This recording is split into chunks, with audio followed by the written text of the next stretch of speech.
नमस्कार जंटू में स्वागत आपका। मैं हूं योगेंद्र। आप देख रहे हैं सत्ता का महासमर। सत्ता का महासमर में हमारे जिलों की सीरीज में आज हम बात करेंगे सीमावर्ती उन दो महत्वपूर्ण जिलों की जो राजस्थान की एक पहचान अलग तरह से रखते हैं। डेजर्ट की अगर बात हो तो बाड़मेर और जैसलमेर, उनका जिक्र कैसे नहीं हो। और जब से बाड़मेर में तेल के कुओं की खोज हुई है उसके बाद से वहां की मरुदरा जो है उसका अपना एक अलग ही एक पहचान लिए हुए हैं। विश्व स्तर पे बाड़मेर की पहचान बनी है। कभी जो लोग ये कहा करते थे कि बाड़मेर जैसलमेर भिजवा दीजिए अपने आप ठीक होगा, आज लोग बाड़मेर जाना चाहते हैं क्योंकि वहां की इकोनॉमी रिफाइनरी आने के बाद और भी अलग तरह से बदलेगी। प्रदेश का सबसे महत्वपूर्ण जिला, सबसे ज्यादा इकोनॉमी के लिहाज से भी अगर आत्मसंपन्न होगा तो बाड़मेर होगा, जैसलमेर का उस पर असर होगा। पार्लियामेंट्री कॉन्स्टिट्यूएंसी की बात करें तो दोनों मिलकर होती हैं। लेकिन अब बात हम सियासत की करेंगे। यहां पे सियासत की भी अगर बात करें तो कुछ चीजें बदली हैं।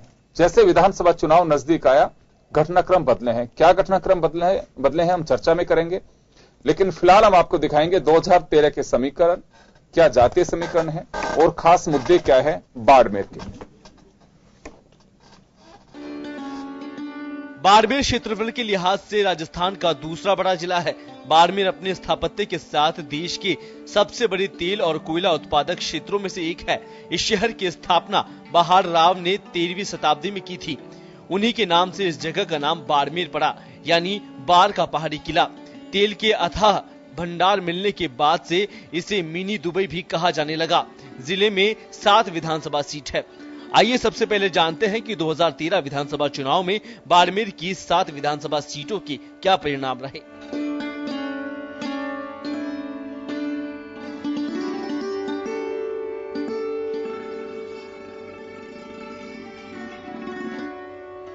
बाड़मेर की 7 विधानसभा सीटों में से बाड़मेर की सीट को छोड़कर सभी 2013 में भाजपा के खाते में गई। कर्नल सुनाराम, मानवेंद्र सिंह, अमराराम चौधरी और मेवाराम जैन समेत कई बड़े नेता इस जिले से आते हैं। बीजेपी के वरिष्ठ नेता जशवंत सिंह के पुत्र और शिव विधानसभा से विधायक मानवेंद्र सिंह ने कांग्रेस का दामन भी थाम लिया, जिससे बीजेपी को झटका लगा। इस बार के चुनाव में भी बीजेपी और कांग्रेस दोनों ही जीत के दावे कर रही है। 5 साल भारतीय जनता पार्टी के टोटली फेलियर है और इस भारतीय जनता पार्टी ने सिर्फ थोथी घोषणाओं के सिवाय और कुछ किया ही नहीं। जितनी सरकारी योजना जो अशोक जी मुख्यमंत्री थे उनके समय में पानी की स्कीमें जितनी थी करीब करीब बंद पड़ी है। 7.5 करोड़ की आबादी है राजस्थान की, जिसके अंदर 4.25 करोड़ लाभार्थी है। जिन व्यक्तियों को राज्य सरकार की योजना, केंद्र सरकार की योजना, किसी न किसी एक योजना का लाभ मिला है। हमारा ये इस चुनाव में फोकस रहेगा कि बूथ स्तर पर जो लाभार्थी है उस तक पहुंचा जाए। आइए अब जानते हैं आखिर बाड़मेर जिले की विधानसभाओं की जातिगत समीकरण क्या है।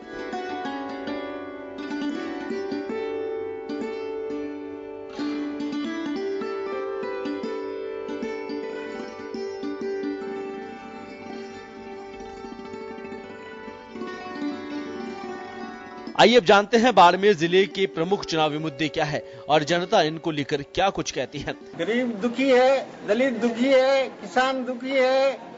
जो किसान जो खेतों में पैसे लगाए वो आत्महत्या कर रहे हैं। इस बार निश्चित रूप से बाड़मेर में बीजेपी सरकार आएगी, राजस्थान सरकार में तो, और बाड़मेर विधानसभा में भी बीजेपी का झंडा लहराएगा। वसुंधरा जी से हम सरकार नहीं है। हमारा काम किया अशोक गहलोत ने। बाड़मेर जिला में कुछ नहीं किया वसुंधरा जी ने, मौज की है बस। सरकार बिल्कुल भी आशा के अनुरूप नहीं उतरी है क्योंकि वर्तमान समय के अंदर बेरोजगारी बहुत ज्यादा बढ़ गई है और इसका कारण है कि जो जितनी भर्ती आई है वो भर्तियां पूरी कोर्ट के अंदर पड़ी है और कुछ भी मामले अटके हुए पड़े हैं। वसुंधरा जी माने करियो कई नहीं करियो। नेता रा घर भरिया, नेता ने न्याय करिया, नेता ने दिया गरीबारा हाँ, जो कोई बापड़ा लूट लिया ठीक होने। बाड़मेर में चुनावी मुद्दे।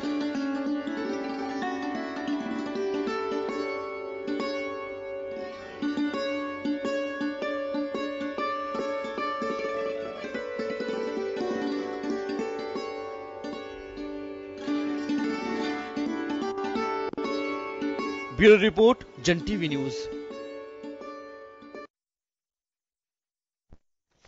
तो चलिए, बाड़मेर की कई अपनी समस्याएं हैं, वो डिस्ट्रिक्ट वाइज हम बात करते हैं तो वहां सीवरेज की समस्या है, ट्रांसपोर्टेशन की प्रॉब्लम है, बढ़ता अपराध है, कुछ जातीय जो तनाव की स्थितियां बनी हैं पिछले दिनों, वो कुछ चीजें। लेकिन एक मेजर जो है, जो राजस्थान की सियासत में एक नया उबाल देगा, एक नया मुद्दा होगा, वो होगा रिफाइनरी। क्योंकि बाड़मेर में रिफाइनरी लगनी है और बाड़मेर में पचपदरा में जैसे कि सरकार का दावा है कि 1500 करोड़ रुपए हमने मुकर्रर कर दिए हैं और उसकी वॉल बन रही है। कहा यह भी जा रहा था कि 40,000 करोड़ रुपए बचा दिए प्रदेश के। मुख्यमंत्री जी का जब पहला बजट भाषण था 2014 में, क्योंकि 2013 में सरकार बनी थी, 14 में पहला बजट सत्र आया था, और जब उसी में उन्होंने कहा था कि रिफाइनरी में इतना पैसा सरकार का लगवाया है कि जिससे इतने ब्रिज, सड़कें, पुल, ये सब चीजें बन सकती हैं। ऐसे मेट्रो को लेकर के भी कहा था उन्होंने। तो यहां रिफाइनरी एक बड़ा चुनावी मुद्दा होगा। कांग्रेस भी यह कहेगी कि प्रदेश की जनता ने को गुमराह किया है, और बीजेपी ये कहेगी कि इनको कुछ करना ही नहीं था।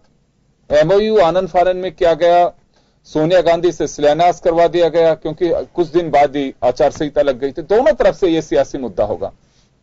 तो चलिए, वहां की अपनी जो प्रॉब्लम्स हैं उसको लेकर के तो मैं चर्चा करूंगा ही, लेकिन रिफाइनरी क्योंकि एक बड़ा मुद्दा है राजस्थान की सियासत का। श्याम सुंदर शर्मा साहब हमारे साथ में वरिष्ठ पत्रकार जुड़े हैं, मनीष पारिक साहब भाजपा नेता हमारे साथ में हैं, ललिता मेहरवाल जी कांग्रेस नेत्री हमारे साथ में, सभी का स्वागत है। श्याम जी, बाड़मेर जैसलमेर की अगर बात हो तो रिफाइनरी जहन में आती है चर्चा करने के लिए। इस चुनाव में लोकल वहां की प्रॉब्लम्स जो हैं वो तो रहेंगी ही, क्योंकि रिफाइनरी प्रदेश की तस्वीर और तकदीर दोनों बदल सकती है, ऐसा माना जाता है। तो क्या लगता है कि इस चुनाव में एक मुद्दा रहेगा ही? योगेंद्र जी, क्योंकि दोनों ही पार्टी के लिए रिफाइनरी एक बड़ा मुद्दा बना हुआ है। कांग्रेस कहती थी, कांग्रेस लगाना चाहती थी, लगाने की स्थिति बन पाई थी, लेकिन उनके पास क्लियरेंस नहीं थे। आनंद फानन में शिलान्यास जरूर कराया था, ये बात सही है कि अशोक जी ने भी अंतिम समय पर रिफाइनरी लगाने का निर्णय किया। इस सरकार ने भी शुरुआत में नहीं किया, इन्होंने भी 4 साल बीतने के बाद सोचा कि अब रिफाइनरी को लगा दो और नींव रख दो। तो नींव रखने के वक्त कोई विवाद हुआ, अशोक गहलोत ने कहा कि नींव तो हमने रख दी थी, अब नींव रखने दोबारा क्यों जा रहे हैं। तो प्रधानमंत्री जी को पत्र लिखने के बाद उन्होंने सद्बुद्धि आई और उन्होंने कहा कि हम कार्य को प्रारंभ कर रहे हैं। सही बात है, आज 1500 करोड़ रुपए जब आप कह रहे हैं कि हम 40,000 करोड़ बचाना चाहते थे, किसका 40,000 करोड़ बचाना चाहते थे? अगर एमओयू देखें तो स्पष्ट होता है कि इन्होंने कहा था कि तेल का उत्पादन बढ़ेगा तो हमको ब्याज नहीं देना पड़ेगा। ये पहले से ऑलरेडी एमओयू में है शामिल, लेकिन उसको नहीं उजागर होने दिया। अशोक जी भी उस चीज को उजागर करने में कह तो पाए, लेकिन कागज नहीं दे पाए लोगों को। लेकिन ये बात सही है कि एमओयू में ये चीज जो आज वसुंधरा जी कह रही है कि हमने बचत कर ली, बचत नहीं की, लेकिन एमओयू में था पहले ऑलरेडी, क्योंकि अब उत्पादन ज्यादा होने लगेगा तो ये सारी चीजें हो जाएगी। तो अब विवाद का विषय आज भी वो है वहां पर, लेकिन आज वहां देखिएगा एक सीमावर्ती इलाका है, सीमावर्ती इलाके में बहुत सारी चीजें जो केंद्र सरकार से संबंधित थी वो विकास की दृष्टि से तेजी से गति से नहीं हो पाई। आप जो भी करना चाहते थे, आप देखिए बाड़मेर में आज की स्थिति में वाटर लॉबिंग की प्रॉब्लम बन गई है वहां पर, क्योंकि वहां सीवरेज की स्थिति जो बनी हुई है, कई जगह पर जो पानी आ गया था, भर गया था, सारी बातें। वहां आपने टीचर्स को हटा लिया ये कह करके कि हम नए टीचर्स दे रहे, नए टीचर दे नहीं पाए। तो स्थिति वहां सीमावर्ती इलाकों में जिस प्रकार के विद्यालयों में पहले से ही कमी थी, और आपने वहां से 40% शिक्षक हटा लिए, अपने लोगों को हटा करके विभिन्न जिलों में लगा लिया। और आप क्योंकि अभी भर्ती होने पे आपको मालूम है कि विवाद का विषय बना हुआ है, तो वहां की स्कूल की स्थिति और नाजुक बन गई। डॉक्टर्स नहीं है वहां पर, आपके चिकित्सा व्यवस्था बिगड़ी हुई है। तो आप कह रहे थे कि सड़क बनाइए, आपने सड़क बनाने से वहां रोजगार के साधन नहीं है, क्योंकि रोजगार आपने दे नहीं पाए। सीमेंट उद्योग लगाने के सपने दिखाए थे, आज भी कोई सीमेंट उद्योग वहां नहीं लग पाया। रिफाइनरी में कह रहे थे कि रोजगार मिलेगा, लेकिन रिफाइनरी शुरू होने की स्थिति भी नहीं है, केवल आप बाउंड्री बना रहे हैं। वहां कुछ होगा आगे में 4 साल में लगेंगे उसको। तो दवा जो बीजेपी कर रही थी कि हम विकास की दृष्टि से बहुत महत्वपूर्ण मानते हैं बाड़मेर को, लेकिन बाड़मेर को देने की स्थिति में वहां पर राजनीतिक खेल अलग हो गया है। तो आपको लग रहा है कि जो विकास की एक अवधारणा वहां दिखनी चाहिए थी वो दिखाई नहीं दे रही। ये मानना आपका? देखिएगा कि जो चीज कह रहे थे वह धरातल पे देखने को नहीं मिलती। मनीष पारिक साहब हमारे साथ में हैं। मनीष जी, अगर हम देखें तो 7 में से 6 सीट 2013 के दरमियान आपको मिली और बाड़मेर में इतना मैंडेट आपको पहली बार मिला। वो बात एक अलग है कि अब लास्ट के टाइम पे वहां की सियासत ही कुछ अलग ही रंग जमा रही है। श्री विधायक आप ही के पार्टी के जसवंत सिंह जी के जो बेटे हैं वो कांग्रेस में चले गए, वो अलग एक मेथड होगा। लेकिन यहां विकास की बात की जा रही है। एक तो रिफाइनरी को लेकर के आज भी प्रतिपक्ष के निशाने पे सरकार है। वो बात अलग है कि आप लोग कह रहे हैं कि बजट ही उसका स्वीकृत नहीं था, आनंद फानन में नाम लगा दिया, शिलान्यास कर दिया और उससे कुछ हासिल होने वाला नहीं था। मनसा को लेकर के भी आपने सवाल खड़े किए। लेकिन श्याम जी जो कह रहे हैं, क्योंकि एक पत्रकार के हैसियत से कह रहे हैं कि वहां विकास की जैसी तस्वीर दिखाई देनी चाहिए थी, लोगों को कॉन्फिडेंस में लेकर के जो भरोसा दिलाया जाना चाहिए था वो दिला नहीं पाई सरकार। नहीं योगेंद्र जी, ये तो किसी की अपनी ग्रीवेंस हो सकती है, लेकिन आप देखेंगे संवेद विकास की जहां तक बात थी, जो ग्रामीण गौरव पथ वहां की ग्राम पंचायतों में बने, प्राथमिक स्वास्थ्य केंद्र वहां पर खुले और उसके बाद में तो भाजपा सरकार तो उप स्वास्थ्य केंद्र तक चली गई। आपने देखा है तो 37 उप स्वास्थ्य केंद्र उन जिलों में बने। अल्टीमेटली जो वहां पर कंपाउंडर है, डॉक्टर है, उनकी अवेलेबिलिटी हुई, जिला अस्पतालों का उन्नयन हुआ, उनके अस्पताल जो बेड हैं उनकी संख्या बढ़ोतरी की गई, रात्रि सेवा वहां पर प्रारंभ हुई। तो ये कई बातें, स्वास्थ्य में वृद्धि हुई। इसी तरह से जो स्कूलों के बच्चे ड्रॉप आउट बढ़ रहे थे उन पर रोक लगी, पर अब वहां पर स्कूल के बच्चों को दूध भी पीने को मिलता है, वो बात भी आई। बाड़मेर की जो पानी की समस्या अपनी है उसके भी एक विजन के साथ में माननीय मुख्यमंत्री जी ने योजना बनाई और आपने देखा कि वहां पर जो बारिश बढ़ गई इन दिनों बाई उसके पानी का इस्तेमाल करने के लिए वहां पर ये बात हुई। जो सीवेज ट्रीटमेंट प्लांट भी वहां पहली बार लगे, पहले कभी नहीं हुआ था। ऐसे ही वाटर ट्रीटमेंट प्लांट जो आप कहेंगे सीवेज के बाद भी है और ऐसे ही ऐसे आरओ प्लांट भी है। कुल मिला के 140 आरओ प्लांट वहां लगाए, जिसके कारण लगभग 700 गांवों में वो पानी जो रिफाइनरी पे हम रिफाइनरी, जहां तक मैं आपको बता रहा हूँ संवेद विकास की बात, जो आधारभूत ढांचा विकसित किया जाना चाहिए था वो हुआ। रिफाइनरी के बारे में जो भी भ्रम कांग्रेस सरकार ने फैलाए, एक तो वो उजागर हो गए, जनता को सच्चाई का पता चला। जिन लोगों को पट्टे नहीं मिले थे वहां के और उसके कारण जमाबंदी और इसके कारण वो दर्ज कर लिए थे, लेकिन जमीनें कुल मिलाकर हुई नहीं थी सरकार की, वो काम पूरा किया। उसके बाद जो ये बात भी इन्होंने 3 बार इसका उल्लेख किया है कि 40,000 करोड़ की बचत सरकार ने दिखाई। बड़ी बात यह भी है कि 15,000 करोड़ और उसके बाद में 56,000 करोड़ का जो फर्क था वो भी बुक्स में है, वो कोई झूठ नहीं है। उसके बाद ये भी है कि इस बारे में पहले वाली सरकार को जो चीज ध्यान में नहीं आई, वो माननीय मुख्यमंत्री जी की दूरदृष्टि के कारण कुछ समय उसमें लगा, लेकिन अल्टीमेटली जो कुछ शर्तें भारत सरकार ने यहाँ पर लगाई थी या प्रारंभिक तौर पर उपक्रम के आधार पर राजस्थान सरकार को पे करनी थी, उसमें राहत मिली और उसके कारण कम अमाउंट में ज्यादा लाभ मिलने की संभावनाएं बढ़ गई। मैं आपको ये भी कहना चाहता हूं कि ये बात इसलिए नहीं है कि उसके ब्याज बट्टे का पैसा बाद में आएगा तो उसके कारण लाभ मिलेगा, लेकिन ओवरऑल जो इंस्टीट्यूशनल इंफ्रास्ट्रक्चर डेवलपमेंट की बात थी उसमें ही हमने बचत करके दिखाई और यही बड़ी बात थी जिसके कारण लाभ मिला। मैं ललिता जी के पास जाऊंगा। ललिता जी, क्योंकि जिक्र वैसे तो बाड़मेर की समस्याओं से करेंगे, ये राजस्थान के लिए एक बड़ी उपलब्धि, रिफाइनरी अगर चालू होती है तो वो रहेगी, क्योंकि तेल के जो कुएं हैं वो केवल अकेले बाड़मेर के काम नहीं आ रहे हैं, उसकी रॉयल्टी को लेकर के भी अपना एक पैरामीटर है उसका। तो यहाँ रिफाइनरी को लेकर के अभी आपने सुना मनीष पारिक साहब को कि न केवल गवर्नमेंट की कंडीशंस में, इंफ्रास्ट्रक्चर में भी पैसे बचाए गए।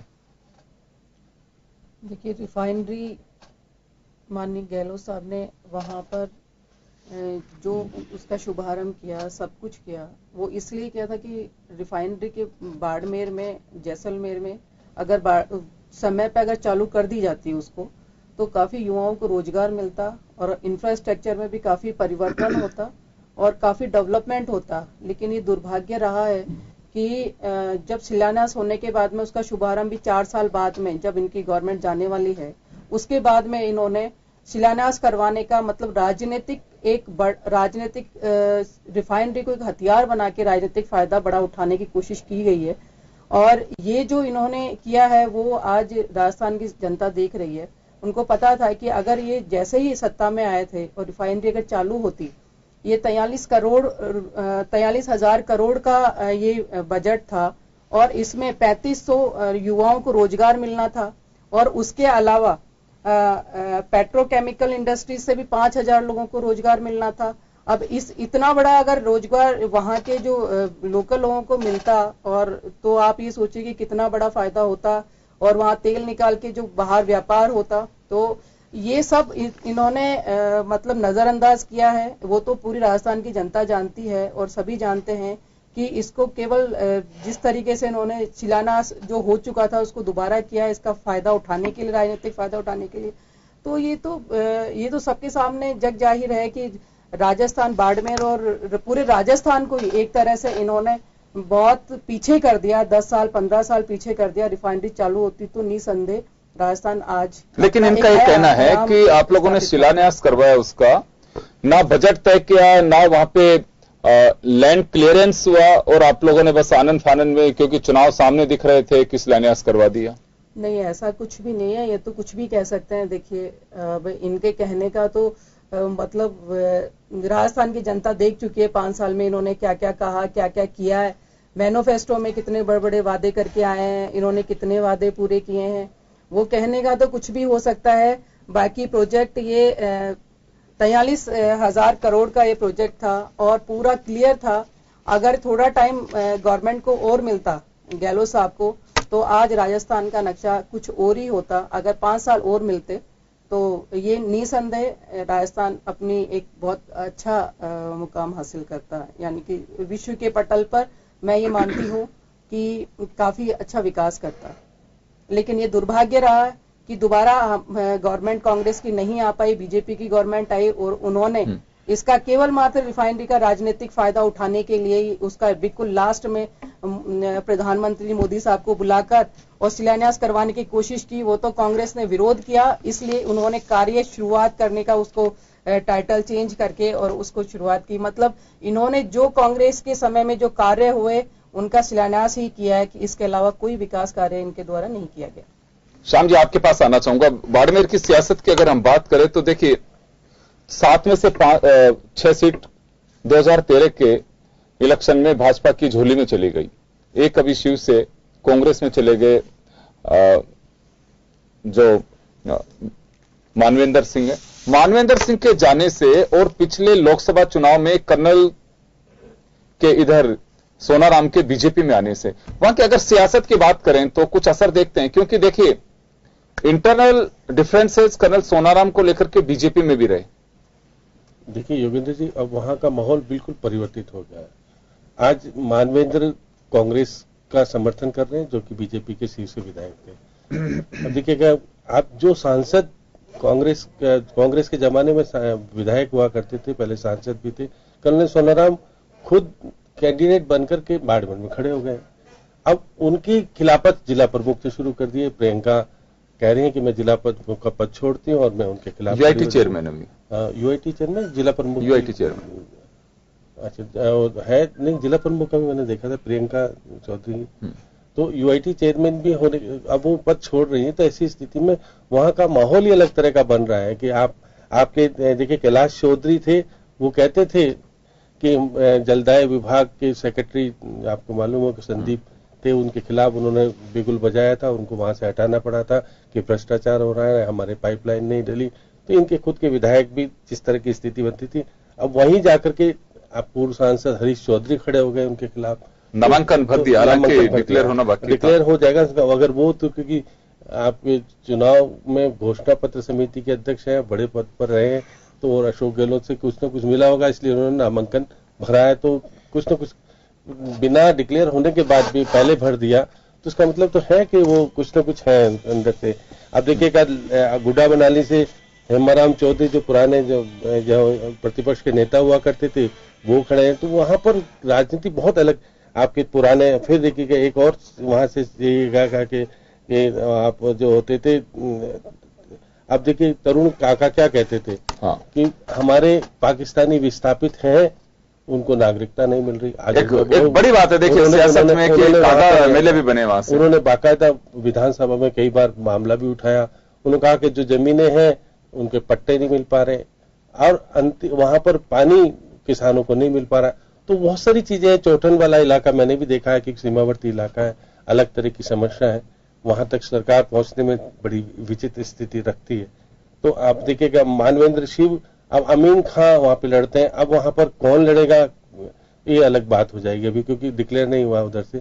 तो बहुत सारी चीजें हैं कि सीमावर्ती इलाका है, आपने सीमावर्ती इलाके के नाते वहां पे कुछ विशेष व्यवस्थाएं पैसा खर्च करने की होती है। इस बार सरकार ने उस पैसे को पूरा खर्च नहीं किया।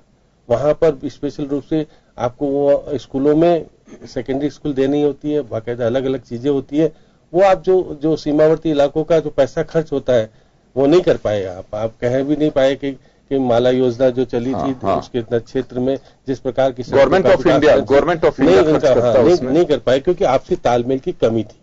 सरकार के केंद्र के और राज्य के बीच में समन्वय नहीं होने के कारण विकास की जो आयाम छूने वाले। लेकिन यहाँ अगर मानवेंद्र की बात करें, मानवेंद्र सिंह कांग्रेस में चले गए तो इससे कुछ वहां की सियासत पर असर पड़ेगा? निश्चित रूप से पड़ेगा, क्योंकि कर्नल सोनाराम को बहुत बड़ी चुनौती तो उनकी बीजेपी दे रही है, तो कांग्रेस वाले तो देंगे ही।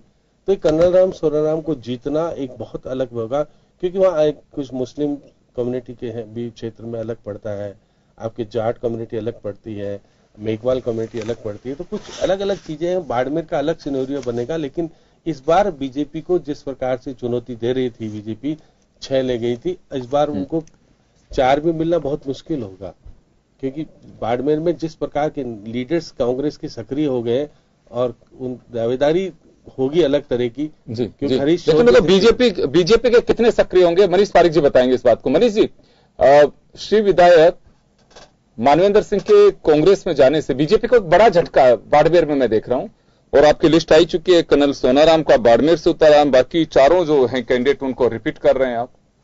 ये अच्छा काम जिन्होंने किया उनको रिपीटेशन मिलना ही चाहिए, एक बात। दूसरी बात, जनता उनसे खुश है, जो अंतर है जीत का वो भी अच्छा है, इसलिए उसका कारण है।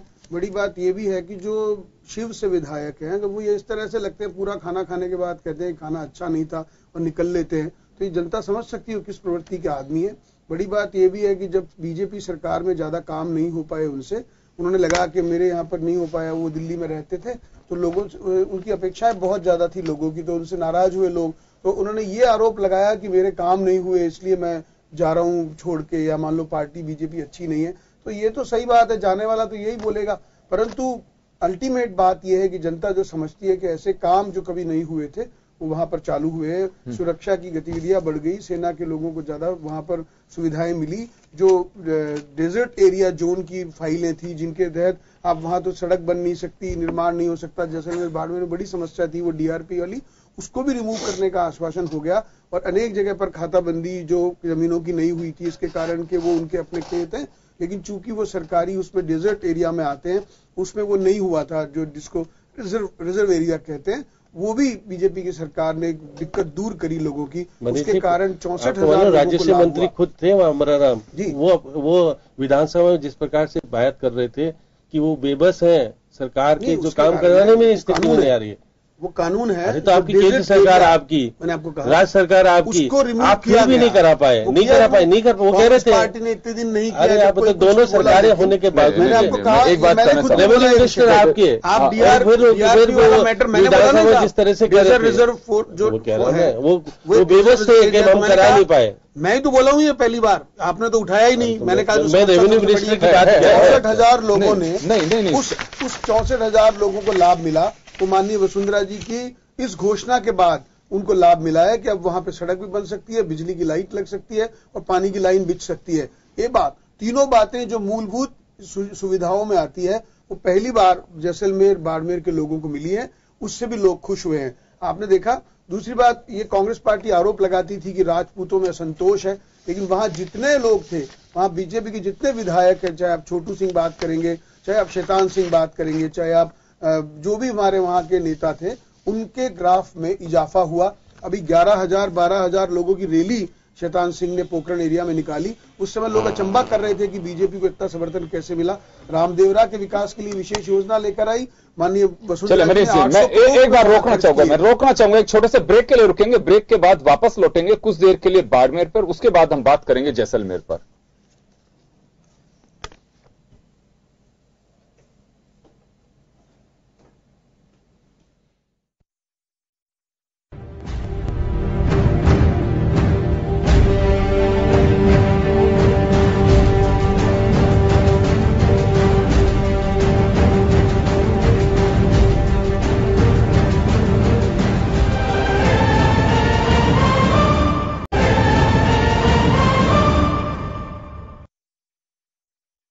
विधानसभा में क्या ब्रेक के बाद एक बार फिर आपका स्वागत है। आप देख रहे हैं सत्ता का महासमर और हम बात कर रहे हैं बाड़मेर जैसलमेर जिले की। चले, मैं मनीष पारिक साहब के पास में था ब्रेक से पहले। मनीष जी, आप कुछ आंकड़े बता रहे थे कि ये चीजें हुई हैं। अपने डेजर्ट नेशनल पार्क की भी बात कही कि उसकी भी अवधारणा हमने शुरू की है। खैर चलिए, वर्षों बाद अगर कुछ शुरुआत होती है तो अच्छी बात है। हालांकि उसका जो उद्गम होगा वो जैसलमेर में होगा, लेकिन पार्ट बाड़मेर का भी है उसमें, ये बात सही है।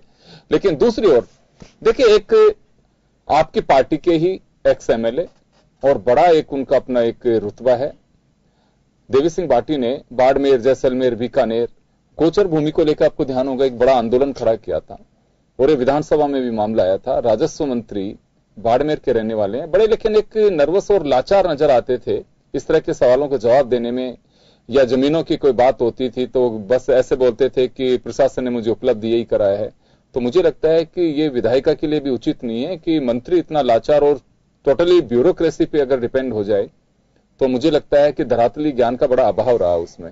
नहीं योगेंद्र जी, उन्होंने क्या कहा मैं इस पे नहीं जाऊंगा, पर जो नो मैंस लैंड है उसके बारे में, जो कि सेना के मातहत आती है, उसकी सुरक्षा के बारे में होती है, उसको गवर्नमेंट यूज नहीं करके सेना यूज करती है, उस पोर्शन के बारे में उन्होंने कहा था। कुछ लोगों की जमीन है उस एरिया में आती है और चूंकि वो नो मैंस लैंड है, वहां पर कोई सुविधा नहीं है, इसलिए उपयोग में नहीं आती, इसलिए डिले हुआ। एक बात। दूसरी बात ये भी है, जिन लोगों ने पट्टों के लिए अप्लाई किया था उनको प्रॉपर जवाब मिला, प्रॉपर ऑनलाइन भी उस सिस्टम को किया। आपने देखा जो रेवेन्यू सिस्टम को बीजेपी की सरकार ने ऑनलाइन करने का वादा किया था वो भी हुआ, तो सब लोगों को नेट पर वो उपलब्ध हुआ। तो उनकी मालिकाना हक की जहां तक बात है उसमें कोई संशय नहीं, तो वो राहत भी उनको मिली।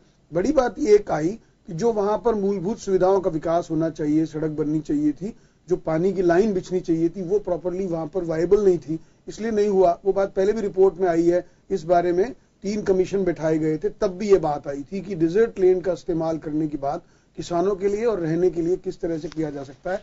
वो काम पहले हुआ था, तब भी भाजपा की सरकार थी, और अब जब वो परवान चढ़ा है तब भी भाजपा की सरकार है। इसी तरह से मैं जो आपको मोस्ट स्टिंगलिंग एस्पेक्ट बताना चाहता हूं वो ये कि जो रामदेवरा में लाखों करोड़ों यात्रु पूरे साल भर में आते हैं, आप उनसे किसी से बात करेंगे तो आपको जैसलमेर वाली बात होगी ना, जैसलमेर वही मतलब, तो जैसलमेर उसका अपन केवल बाड़मेर की अभी बाड़मेर, हाँ जैसलमेर में पे आऊंगा, मैं जरूर आऊंगा। मनीष जी, 2 जिले बनने वाली बात थी। राजस्व मंत्री चाहते थे कि पचपत्रा बने और बालोतरा इसको लेकर के एक भी जिला नहीं बना, एक भी जिला नहीं बना। कार्रवाई हुई प्रदेश में एक भी जिला नहीं बना। रेवेन्यू की जो बात थी, क्योंकि भाई आपको तो ध्यान है विधानसभा में बात उठी, कहा ना, आप मौजूद थे। रेवेन्यू मिनिस्टर ने क्या कहा, वो चाहते हैं पचपत्रा बने, बनना चाहिए था बालोतरा, विवाद का विषय बन गया इसलिए बना ही नहीं जिला। तो विकास की दृष्टि से लेकिन मनीष से एक चीज मिस कर रहे हैं, एक चीज मिस कर रहे हैं।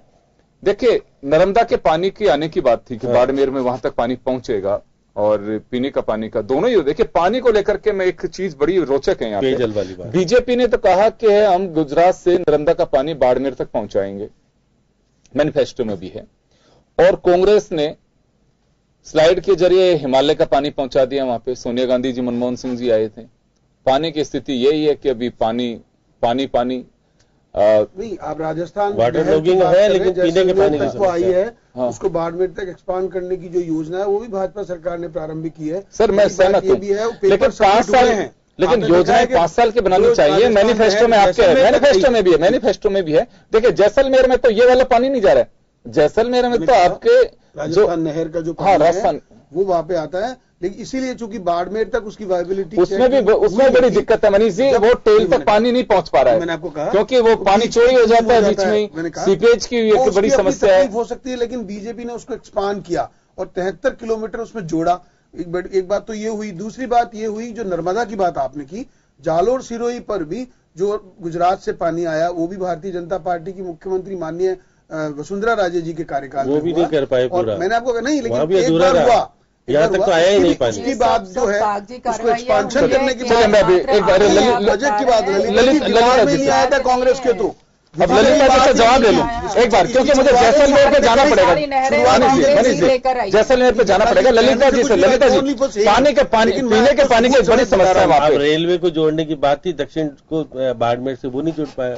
आप कह रहे हो इसके पीछे वाइबिलिटी रिपोर्ट आप पढ़िए ना, खुद आपके पास उपलब्ध है, विधानसभा के पटल पे रखी गई है कि रेलवे में जो वाइबिलिटी रिपोर्ट बनाई थी उसको उपलब्ध कराई थी और घोषणा पत्र में है। साउथ इंडिया से जोड़ने के लिए आप लोगों ने डाला था उसमें और आप हो नहीं पाया, लेकिन आपने घोषणा पत्र लिखने के बाद पूरा नहीं कर पाए। आगे की बात कर रहा हूँ, आप रिपोर्ट आप काम नहीं कर पाए तो कहेंगे कि आगे की बात कर रहे हैं। आपने रिफाइनरी को टाइम पे शुरू कर रहे थे। ललिता जी बताइए, ललिता जी उनको प्रश्न खड़े कुछ नहीं किया। ललिता जी आरोप ये है, आरोप 37,500 की रिफाइनरी आप 1,500 करोड़ रुपए जारी करो, कैसे पूरा होगा? एक साथ होंगे, एक साथ कैसे होगा? वाइबल हो सकता है, आप तेजी से विकास करोगे। सैंक्शन में जरूर प्रधानमंत्री जी आए थे, प्रधानमंत्री जी आए थे, पैसा जारी हो रहा है, प्रधानमंत्री जी आए थे, लिखा हुआ है नोट, प्रधानमंत्री जी आए थे, चरण में पैसा पहले चरण में भी कितने देना होंगे, फिर 23 होगा, उसके बाद में बचा हुआ 9 करोड़ होगा। मैंने आपको कहा चरण है, केंद्र सरकार से पैसा मिलेगा। अगर प्रधानमंत्री जी आए थे तो उसके बाद आपको पैसा नहीं दिया, पैसा नहीं दिया, अपने हिस्से लगे हुए हम लोग। खैर चले अपने अपने तर्क है। मनीष जी, अब मैं एक निवेदन आपसे विनम्र आग्रह के साथ करूंगा। मैं भी आप जो लॉजिक दे रहे हैं अभी रिफाइनरी को लेकर कि 3 चरण में इसका पैसा है और उसमें लिखा हुआ है, सर माफ करिएगा, ये कहीं नहीं लिखा हुआ, ये नहीं लिखा हुआ। उसके बाद और अभी 1500 होने की सर ये 1500 करोड़ रुपए रिलीज होगा, सर 1500 करोड़ रुपए आप तेजी से सरकारी ये 1500 जो करोड़ रुपए जिनका आप जिक्र कर रहे हैं, ये रिफाइनरी के इंफ्रास्ट्रक्चर वॉल के लिए है। ये तो जो 4 दीवारी के लिए पूरी नहीं बनी, अभी बनी नहीं। चले मैं ललिता जी के पास चला जाता हूं एक बार। ललिता जी, आरोप यह है कि पीने के पानी की या फिर रेलवे से जोड़ने की बात हो या फिर नेशनल डेजर्ट पार्क की बात हो, जो कुछ नई चीजें जिन पे हम चर्चा कर रहे हैं वो इतने साल में बीजेपी के जेहन में नहीं आई, माफ करिएगा कांग्रेस के जेहन में नहीं आई, सिर्फ बीजेपी की अवधारणा है ये। ऐसा नहीं है, कांग्रेस के जहन में शुरू से विकास, कांग्रेस का हमेशा ही जो विचारधारा रही है ये जन कल्याणकारी रही है और कांग्रेस ने हमेशा हर जगह विकास किया है। 5 साल में उन्होंने जो कार्यकाल रहा है कांग्रेस का, आप उसको उठा के देख लीजिए, उसमें विकास जितना तेजी से कांग्रेस के समय कार्यकाल विकास हुआ है उतना इसमें बीजेपी गवर्नमेंट में उतना ही पीछे चला गया है, क्योंकि इन्होंने कुछ भी नहीं किया है, केवल मात्र झूठे वादे किए हैं और केवल मात्र कागजी जो आंकड़े हैं वो लाके पेश कर देते हैं या फिर झूठ बोलने के अलावा इनके पास कोई काम नहीं है। और इसीलिए रिफाइनरी आज अगर चालू करते ये समय पे तो आज कितने युवाओं को रोजगार मिलता, कितना वहां का जो इंफ्रास्ट्रक्चर है वो बहुत डेवलप होता, पूरे राजस्थान को इससे फायदा होता। तो इसलिए इनका जो है केवल कागजी आंकड़े जो ये पेश करते हैं बार बार में और झूठे आंकड़े जो पेश करते हैं, ये तो सब जानते ही हैं इस चीज को कि केवल मात्र झूठ के बेस पे ही नहीं होता। इन्होंने झूठ के आधार पे जनता को जो बरगलाया है, जो विश्वासघात जनता के साथ किया है, वो तो पूरी राजस्थान की जनता देख रही है। आपके सारे विधायक हार गए चुनाव, उस समय तक वो आपने झूठ बोला, चलो एक बार मनीष जी एक बार जैसलमेर पे आ जाओ, मैं दोनों को मिक्स कर लूंगा, नहीं मिला रोजगार, चलो मैं मिक्स कर लूंगा। मनीष जी 1 किलोमीटर चल के गए तो आप आरोप लगा रहे हो। चलिए ललिता जी एक बात सुनिए। तो चलिए बात बाड़मेर की हो रही थी, बाड़मेर एक बड़े मुद्दे है, वहां के 5 टिकट डिक्लेयर भी बीजेपी कर चुकी है।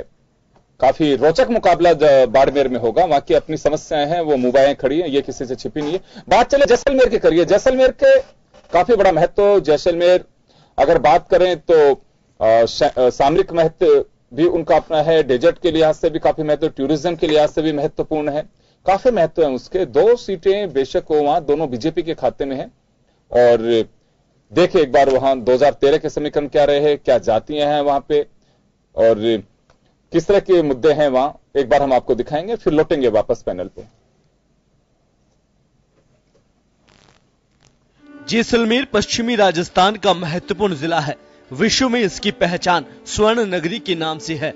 पर्यटक यहाँ सोनार का किला, यहाँ की खूबसूरत हवेलियां और रेत के धोरे को देखने खींचे चले आते हैं। क्षेत्रफल के लिहाज से भी यह जिला देश का सबसे बड़ा जिला है। जैसलमेर में 2 विधानसभा सीट है। आइए जानते हैं कि 2013 विधानसभा चुनाव में जैसलमेर जिले की 2 सीटों पर क्या परिणाम रहे।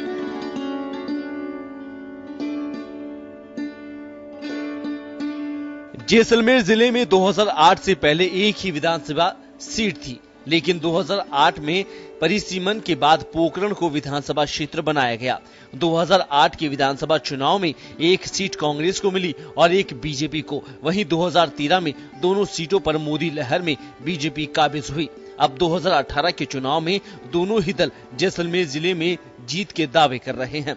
इस 5 सालों के अंदर राजस्थान की मुख्यमंत्री श्रीमती वसुंधरा राजे ने और प्रधानमंत्री नरेंद्र भाई मोदी ने जैसलमेर जिले के लिए अद्वितीय कार्य किए हैं। जो गांव की सड़कें जिस तरीके से बनी हैं, जो फ्लाईओवर बने हैं, जो रेलवे क्रॉसिंग पर जो पुल बन रहे हैं, वो आप देख सकते हैं कि लोगों को इतना आश्चर्य हो रहा है कि उन्होंने कल्पना भी नहीं की थी ऐसी सड़कों का विकास हो रहा है। ये जो 5 साल रहे, ये बहुत ही खराब 5 साल रहे। इस राज्य में सिर्फ और सिर्फ बातों के अलावा कुछ भी नहीं हुआ और 5 सालों में वही चीजें यहाँ की पब्लिक ने भी देखी है।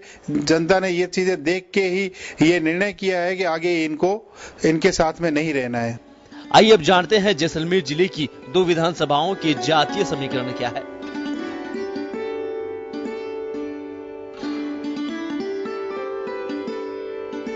आइए अब जानते हैं जैसलमेर जिले की प्रमुख चुनावी मुद्दे क्या है और जनता इनको लेकर क्या कहती है। जैसलमेर जिले में वर्तमान में जो सरकार जिन जिन वादों के साथ उतरी थी, उन वादों पर न तो खरी उतरी है, नहीं आगे आने वाले चुनाव में उसकी कोई संभावना दिख रही है। इस कार्यकाल में किसी प्रकार का कोई काम नहीं हुआ। शिक्षा के क्षेत्र में लें तो ये जो 6D की योजना बनाई सरकार ने, उसके हिसाब से जो स्कूल में 8वीं तक स्कूल है उसमें 2 शिक्षक बचे हैं। वृद्धाश्रम जो है पोकरण में नहीं है, उनको भी एक बनाया जाए ताकि जो बुजुर्ग लोग हैं वो अपने वहाँ पर जाकर के और निवास कर सके, विश्राम कर सके। खासकर यहाँ के युवा वर्ग रोजगार युक्त हो, इस प्लानिंग के साथ ये चुनाव आ रहा है। हम चाहते हैं आने वाली नई सरकार से कि हमारे क्षेत्र में जो विकास रुका है उस विकास को पुनः गतिशील बनाए। जैसलमेर जिले के प्रमुख चुनावी मुद्दे।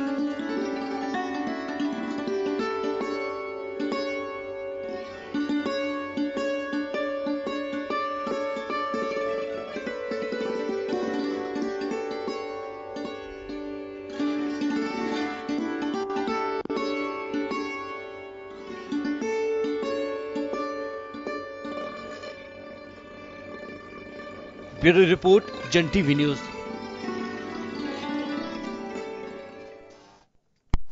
तो चलिए, रोजगार सभी जगह एक बड़ी समस्या है, लेकिन रोजगार यहां भी एक प्रॉब्लम है।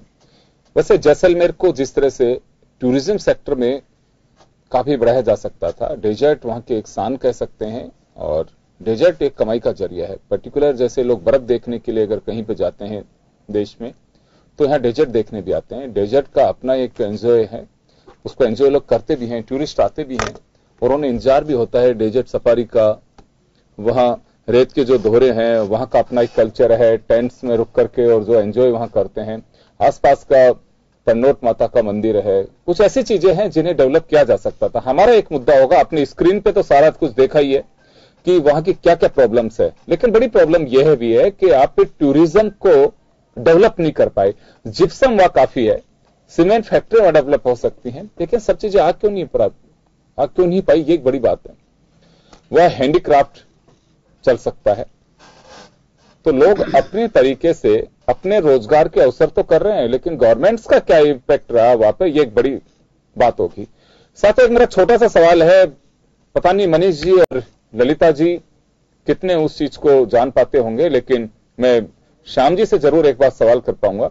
श्याम जी, थोड़ा सा मैं डाइवर्ट करूंगा इस मुद्दे को।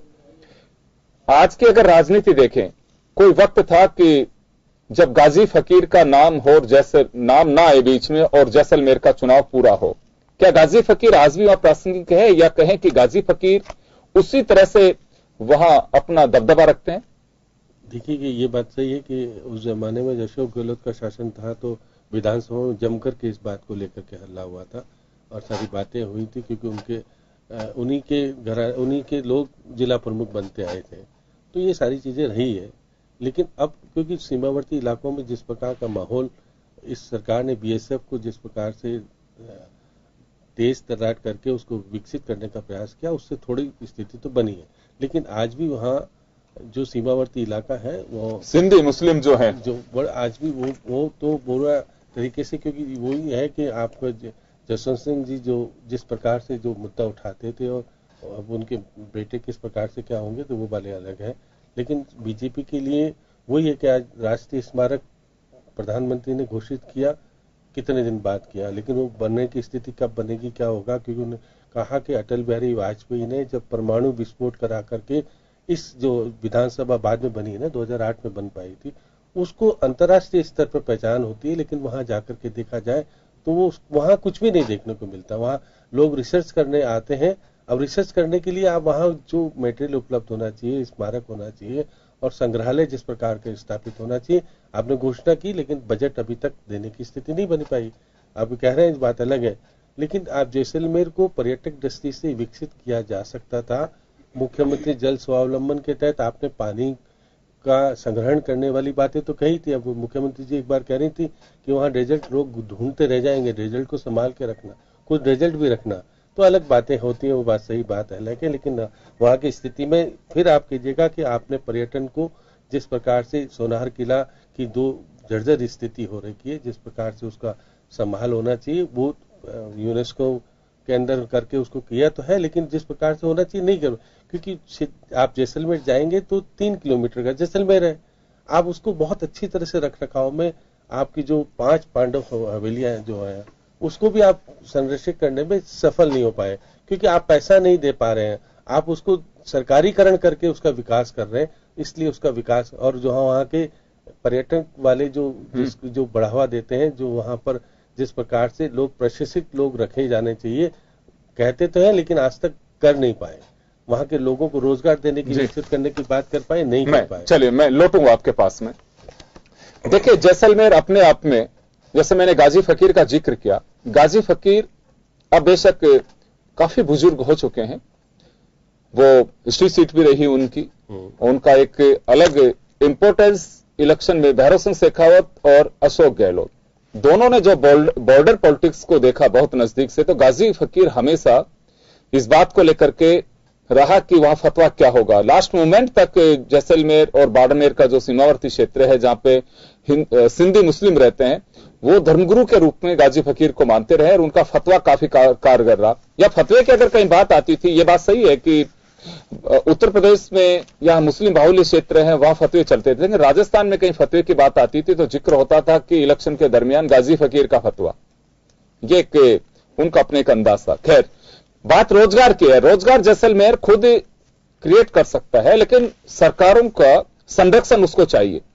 वहां चाहे आप लघु उद्योग की बात करें, जिप्सम बहुत है वहां पे, दस्तकारी की बात कीजिए, टूरिज्म को प्रमोट करने की बात कीजिए, वहां की जो भी चीजें हैं वो सब अपने आप में एक नायाब है, लेकिन उस संरक्षण का इंतजार रहा।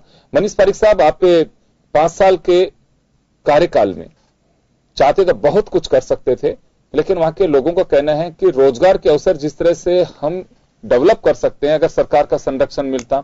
मुझे ध्यान है कि भैरव सिंह शेखावत जी के वक्त एक पेइंग गेस्ट हाउस स्कीम शुरू की थी उन्होंने कि भाई टूरिस्ट स्पोर्ट्स जो है वहां पे इस तरह से कर सकते हैं। हाँ, इतनी पुरानी हवेलियां और गढ़ थे, उन सबको सुधार करने के लिए, उनको होटल के रूप में बना देने के लिए लोगों को लोन दिए और बिना ब्याज के लोन लोगों को दिए। जब इन्होंने आरोप लगाया कि किन्हीं लोगों को व्यक्तिगत फायदा पहुंचाने की कोशिश की जा रही है, उस समय टूरिज्म में क्रांति आई और 400 से ज्यादा होटल उस समय बने। मैं आपको बताता हूं, उससे 40,000 लोगों को रोजगार मिला उस समय। अल्टीमेटली वही किरण है आशा की जो अब डेवलप हो रही है इस समय। अब 92 की सरकार आपने देखा, 98 में जब भैरव सिंह साहब की सरकार थी, उस 5 साल में ये पूरी कार्रवाई पवन ऊर्जा को लेकर के भी तो पवन ऊर्जा के बारे में बात हुई। मैं आपको और सौर ऊर्जा की बात बताना चाहता हूँ।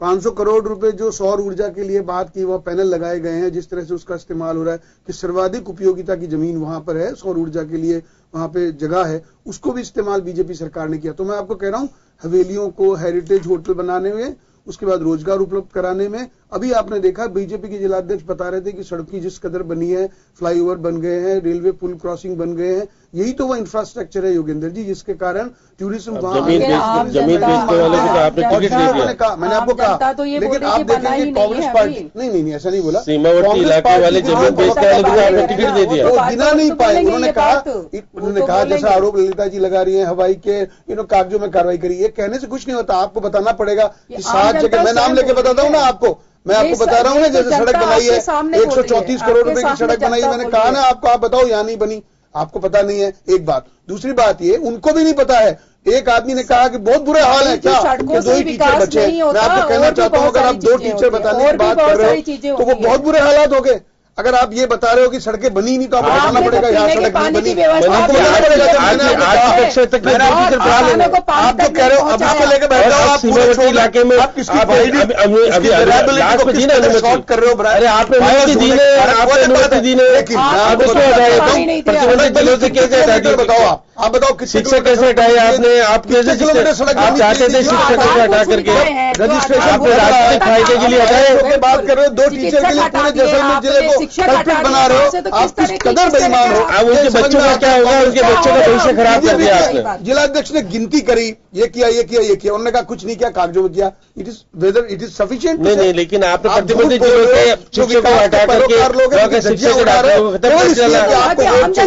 आप बेईमानी, आम जनता ने 2 बातें बोली, एक जने कहा 2 ही टीचर बचे, आप सुन लीजिए, मैं ये कह रहा हूं कि आम जनता ने बड़ी बात करी, कुछ नहीं हुआ, बर्बाद हो गए, ये क्या हुआ, स्कूल में 2 टीचर हैं, बताओ उसकी बर्बादी का कारण ये हो सकता है। अल्टीमेटली जो बायस्ड आदमी है वो ऐसी बात करता है, लेकिन मैं फिर भी मैं आपको बताना चाहता हूं, मैं जिन प्लान्स को बता रहा हूं, मेरा छोटा सा सवाल, एक बात कही आपने, गलत बात बताओ आप ललिता जी, एक बात कही आपने, मुझे एक चीज क्लियर करिए कि ये आप जिन अल्फाज का प्रयोग कर रहे हैं कि अगर कोई चीज कमी बता रहा है तो बायस्ड हो गया। नहीं, मैं इनको कह रहा हूं अगर कोई आदमी बायस प्रतिबंधित जिलों से शिक्षकों को हटाना है, मैं आपको कह रहा हूं 2 टीचर हैं, जिलों से शिक्षकों को हटाने का कमी